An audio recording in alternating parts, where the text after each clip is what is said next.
nothing to be worried about. You're a smart woman with a strong moral compass. You just need to think your way out of it. Oh, fudge!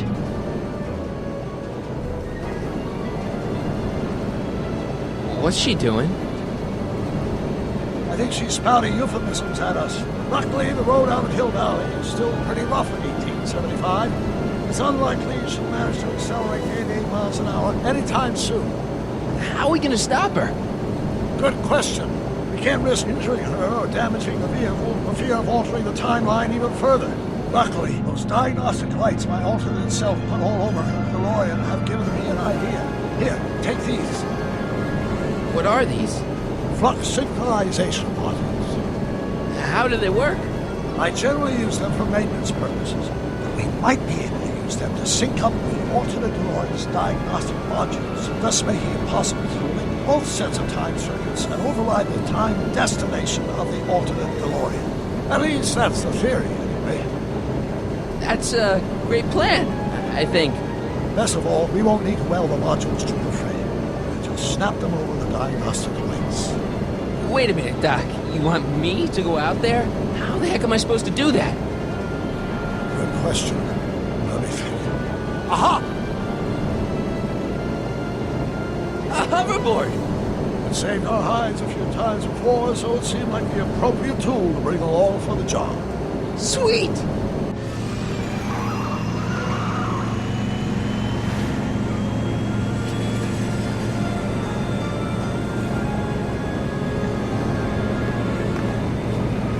You okay?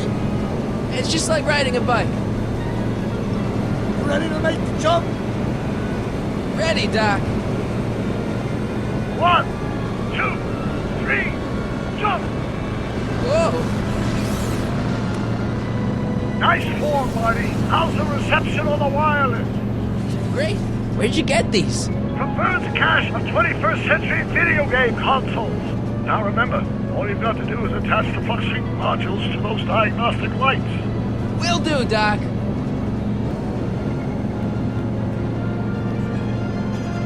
Is this the starboard flux emitter? Yes, now plug in the flux sync. All right. Nicely done. Now, aim the sync toward the receiving dish. I'll try, but it's getting a little bumpy out here.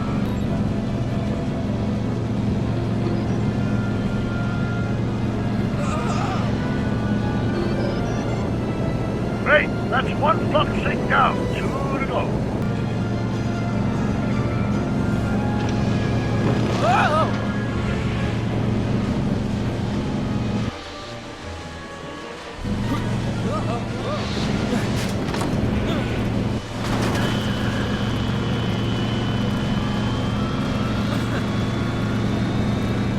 Fusion's belching flames! Yes, that's unfortunate.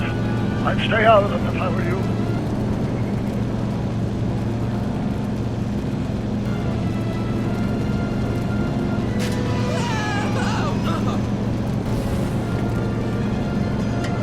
Nice work, Marty.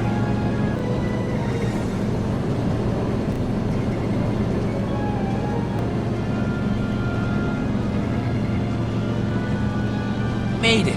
Excellent. Now let's get that flux override module on before she starts making life difficult. Like she's been making it easy up till now? Is that the port flux emitter? Yes, now plug in the flux sync. Here goes nothing, Doc. Whoa! Perfect. Now, aim the flux sync towards the receiving dish on my DeLorean. Receiving dish. Check!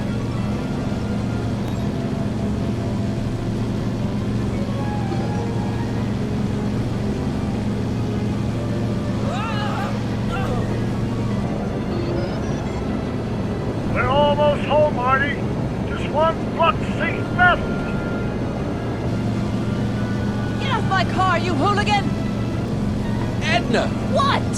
Let me in! You want in? Fine! Ah! Marty, are you all right? Not really.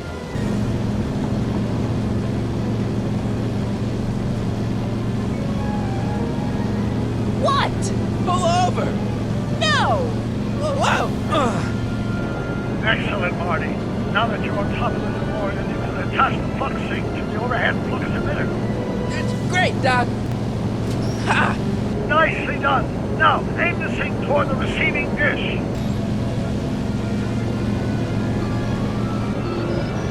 That's it. Get out of there, Marty.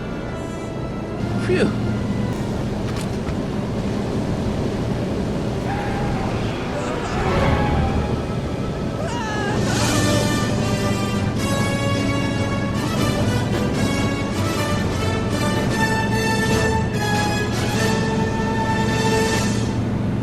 Now what? Now we take control of Edna's DeLorean with the flux synchronizers, and that's strange. What? According to these readings, the temporal cohesion of Edna's DeLorean is decaying at an alarming rate. English, Doc. We've got to get Edna home, now!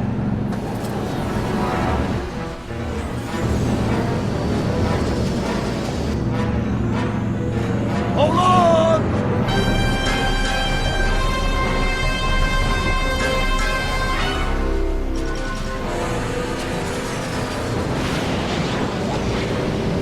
Holy shit!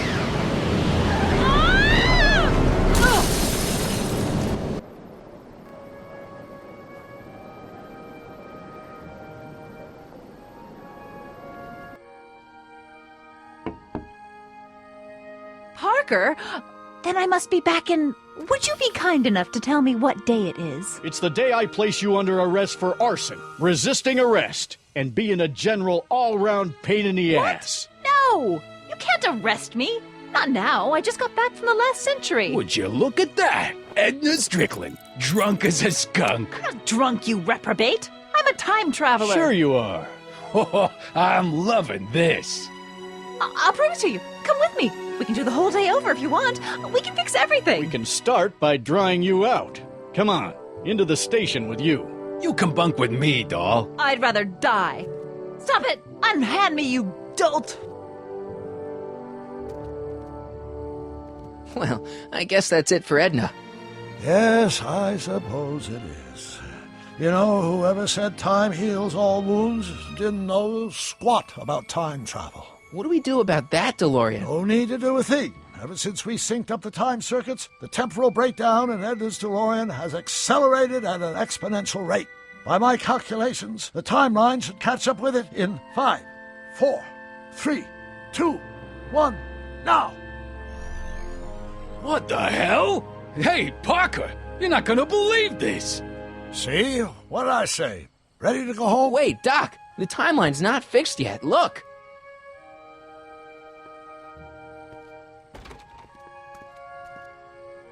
Michael, you missed all the fireworks at the expo.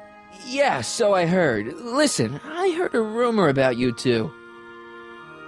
I guess we gotta come clean. Ta-da! Hardy took me to Reno last night. Try to keep a secret in Hill Valley. Well, you gonna congratulate us or what? Then it's true. My grandpa's married the wrong grandma. I'm done for. Hey, are you feeling all right, kid? You don't look so hot. This just isn't right. Now, I know marrying a Canadian for a work permit isn't strictly by the book, but hey, sometimes you gotta go out on a limb for the ones you love. Isn't he just the sweetest? Can you see through me? Nope, never could figure you out. I thought you'd be thrilled for us. You don't understand. You're supposed to marry Sylvia Miskin. But I did marry Sylvia Miskin. What? You didn't think my real name was Trixie Trotter, did ya? Don't feel too bad. It was kind of a surprise to me, too. Wait a minute, you're Grandma Sylvie? Grandma? Hey, how old do you think I am, kiddo? But you're so skinny and blonde and... Yeah, I it's amazing. Oh my God, I've seen you naked. You're Sylvia? You okay, pal? Yeah, I'm fine. Great. You kids go off and have yourself a wonderful honeymoon. And don't worry about your dad, Artie. I'm sure he'll come around. Come around to what? To approving your marriage. You seem kind of mad about it back at the high school. Well, that was before I got a look at her. Besides, as my dear old father Seamus used to say, No sense in getting riled up over something I can't do nothing about. And honestly, now that I met her, I can't imagine a better daughter-in-law than the charming Miss Sylvie here. Aw, thank you, Dad. As for you, stranger, I'll thank you to not go poking your nose in McFly family business.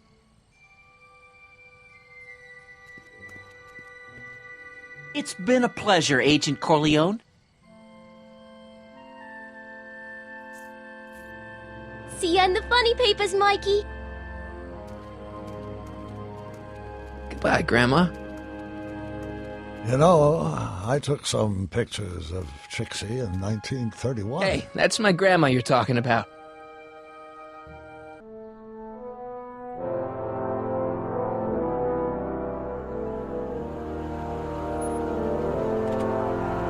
Here we are, back in good old 1986. May 14th? 15th. Best to build in a little lag time. Gives you a chance to catch up. Looks like the estate sale is still going on. Hey, don't you want to stay, Doc? You gotta stop the bank from selling off all your old stuff. What are you talking about? Estate sale? Bank? I'm not dead, Marty. Clara and I are having a little garage sale, that's all. Garage sale? You mean... Marty, you're back from your trip. Hello, Doc. Selling off the family treasures, eh? Not quite, but I hope you find something you like. Speaking of which, did you find what you were looking for? Yeah, I sure did. Great. Hey, is that a box of Asimov? Let me get this straight. Are you telling me you live here now? In 1986? Well, naturally. Clara and I maintain a part-time residence here. Wasn't that the case when you left? No. Strange. I can't imagine not sticking around. After all, I've got my late father's foundation to supervise. If I wasn't here, who'd present the annual Earhart Brown Scholarship for Young Scientists? Something funny? I'll explain it to you later.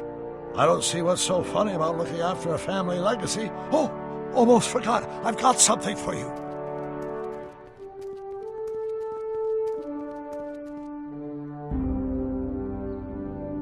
Happy graduation. Graduation? But that's not for another... The McFlys of Hill Valley. An exhaustively detailed history of your family, from your great-great-grandfather Seamus to the present. You traveled through time to write this? Well, most of the research was done traditionally, but your grandma Sylvia proved to be something of a mystery. Which is why you traveled back to 1931, to look for her. Exactly. Who knew she was singing in a speakeasy under a stage name? This is great, Doc. Thanks. It's the least I could do for the man who saved me from making the worst mistake of my life. Yoo-hoo! Dr. Brown! Edna? Einie! What's going on? What are you doing with my dog? The same thing I do every afternoon, silly man. Giving him such much-needed exercise. Isn't that right, Einstein? Hey, Dollface, it's past time for our 3:30. Coming, sweetie. Oh, Mr. McFly, have you seen my stepson anywhere? Oh, Biff. I think you're late for an appointment. Oh, well, gosh. You're right, Mr. McFly. Hi, Marty. Don't they make a great little family? You'd never know they met in prison.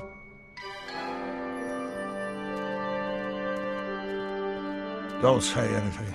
Let's just walk quietly into the lab and hope there are no more surprises.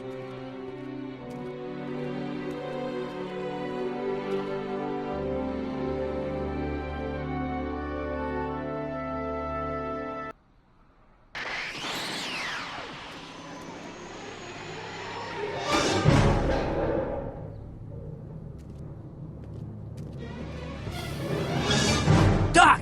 Marty, what are you doing here? You gotta come with me! Back to the future! Marty, you can't be here. If your younger self sees you, the consequences could be catastrophic. My younger self? Oh, right! Bring him along too. This concerns all of us. What do you mean? Does something happen to us? Do we turn into assholes or something? Nah, we're fine. But our great-great-grandkids? They're... What the hell? Great Scott!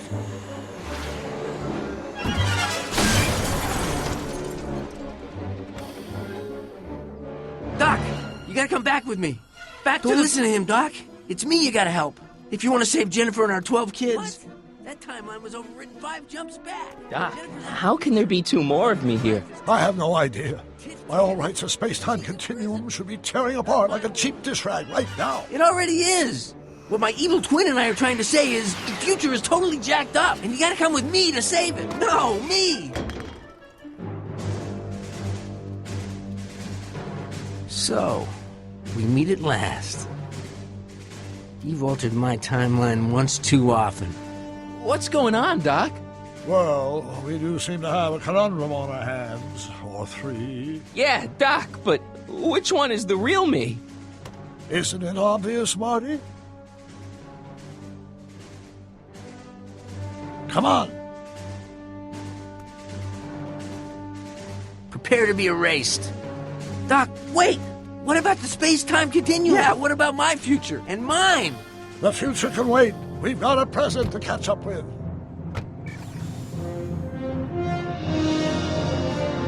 Where to, Doc? Mr. McFly, thrill me.